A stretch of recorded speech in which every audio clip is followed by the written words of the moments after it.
kalau saya nak berada di pentas Gegar Berganza atau mana-mana pentas, bagi saya kena mantapkan diri saya, berikan yang terbaik. Lupakan diriku.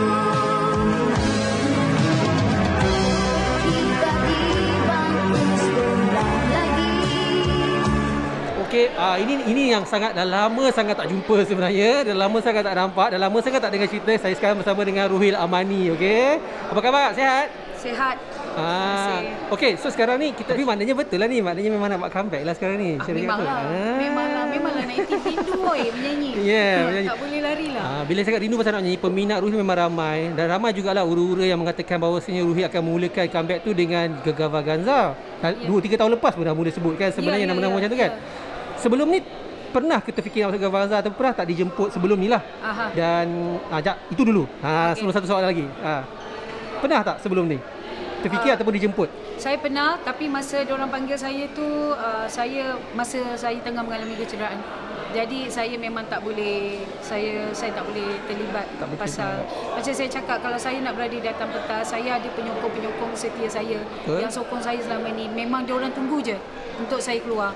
Bila harapan mereka macam tu, saya pun tak nak mengecewakan mereka pasal inilah orang-orang yang mendoakan saya, mereka yang mendoakan keluarga saya, mereka yang sentiasa sokong walaupun saya tak aktif dah orang kata lama juga kan, dan berbelas tahun saya tak aktif, tapi mereka masih lagi macam.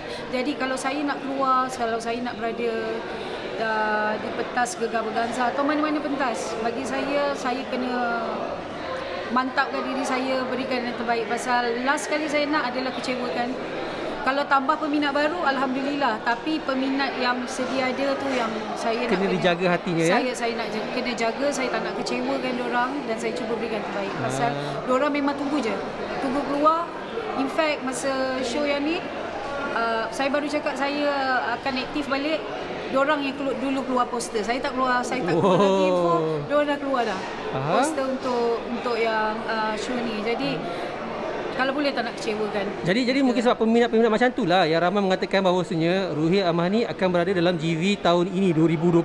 Betul ke tidak? Tiba-tiba soalan macam tu janganlah GV tak umum lagi siapa artis, tapi tidak. Tahun ni tak lagi lah. Tak lagi. Tahun ni belum lagi Wah, ni konfirmasi terus janganlah. Saya tak tahu nanti apa tu kan. Memang cuma belum bersedia lah. Masih lagi. Tunggulah saya mantapkan diri saya dulu. Saya jenis yang tak suka berkata tidak pada kebarang klien. Kalau saya kata tidak, saya tak akan masuk, nanti tiba-tiba saya berubah fikiran, nanti orang kata dia cakap tak suka bikin. Jadi bagi saya, kalau ada rezeki tu, kalau ada pintu tu terbuka, kalau ada apa, mungkin akan ada, mungkin tidak.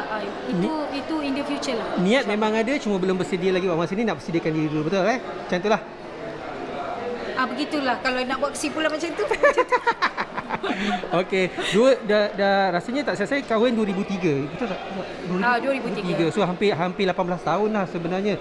Sebab selepas Ruhil kahwin, saya rasa matematik kira congak kan. Selepas kahwin tu maknanya Ruhil bukanlah tenggelam, tapi maknanya berehatkan diri daripada industri nyanyian, anak semua, everything semua kan. Sedikitlah mungkin pasal keluarga sedikit. Macam mana sekarang ni bila mereka dah dewasa, dengan cerita mereka pun mengikut jejak langkah maknya juga.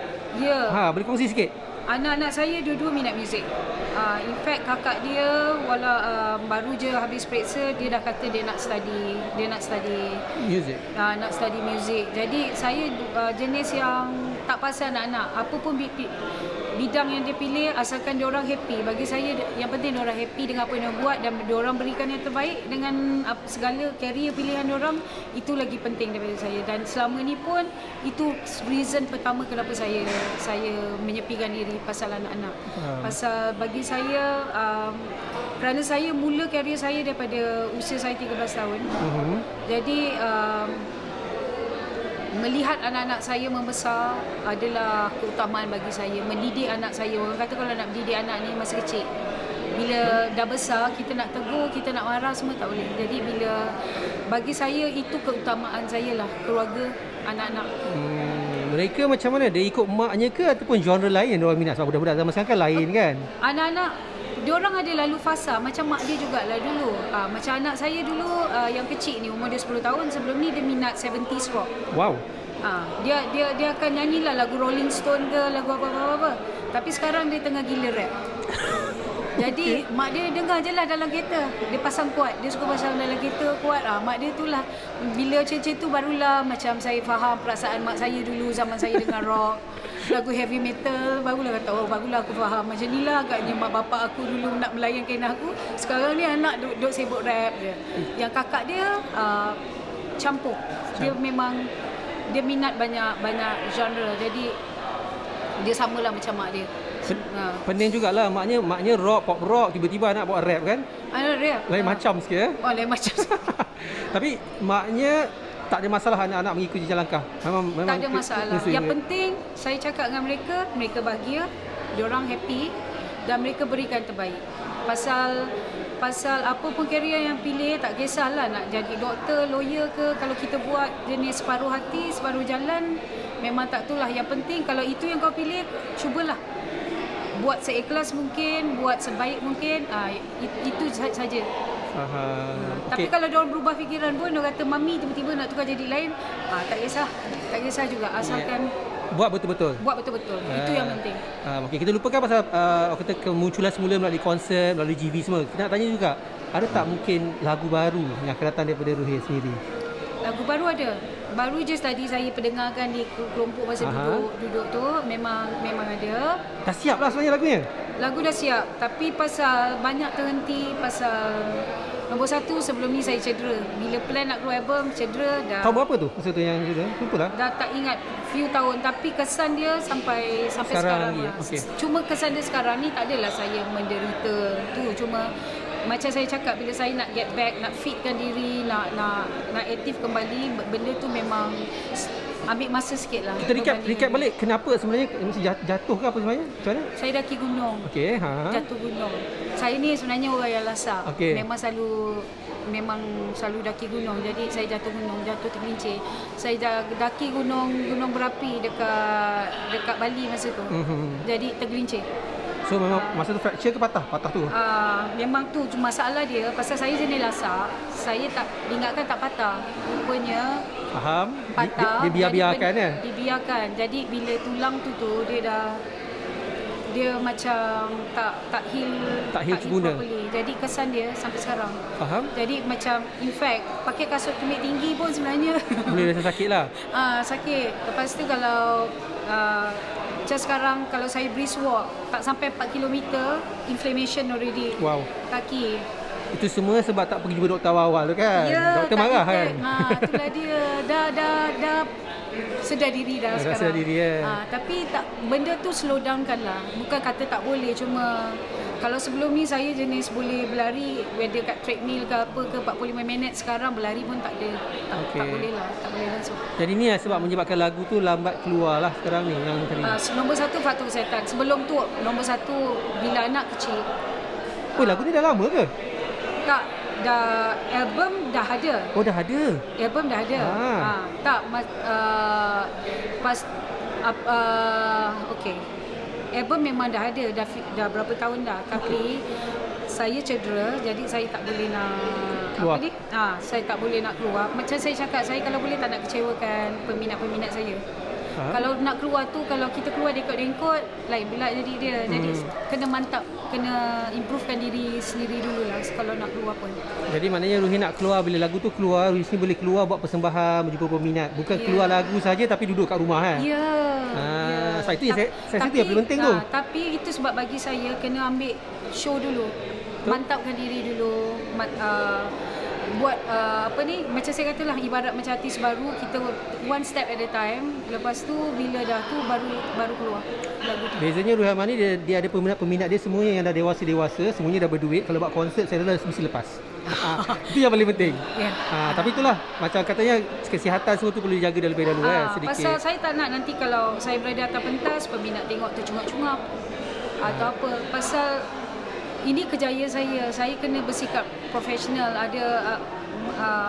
Ada expectation peminat-peminat saya, tambah lagi yang peminat saya yang dulu-dulu ni kan, diorang ada expectation dekat tu. Jadi kalau boleh saya nak kasih yang berikan yang terbaik, bukan setakat keluar tapi suara tak mantap, keluar separuh jalan lah kan. Keluar separuh jalan. Jadi ini salah satu step pertama, slowly lah kembali aktif.